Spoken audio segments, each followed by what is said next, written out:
Bismillah. Bitta savol. Koreyaning qaysi shaharda eng ko'p kebabxonalar bor?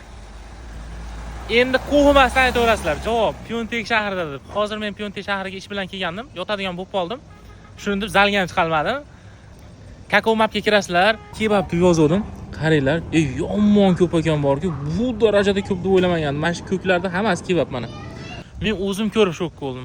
Nima sizlarga ikkinchi savolim. Nima sababdan Pyeontekda bu darajada kebabxonalar ko'p? Siz Pyeontekda qayerga kelishingizdan qat'iy nazar borki ish bilan.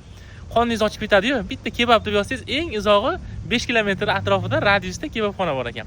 Maza qilib ovqatlanasiz. Koreyaliklar tashab qo'yasizlar, manfaatli bo'layotgan bo'lsa obuna bo'lib qo'yasizlar. O'zim ham ko'rib shokdaman. Nima sababdan Pyeontekda bu darajada ko'p? Hali koreyskiy oshxonalardan ham ko'p-ku deydigan darajada vijilab ketganda bor-ku. Vau, yana qaysi shaharlarda bunaqa oshxonalar ko'p? Bitta yozib qoldiringlar akalar. Bilib olsak yaxshi bo'ladi, xudo xolasa. Agar Pyeontekka yo'lingiz tushib qolsa, menga o'xshab bitta naverga kirib yoki Kakao mapga kirib, kebab deb yozsangiz chiqarib beradi. Bemalol kelib, ovqatlanib ketsanglar bo'lar ekan. Qoyil, zo'r.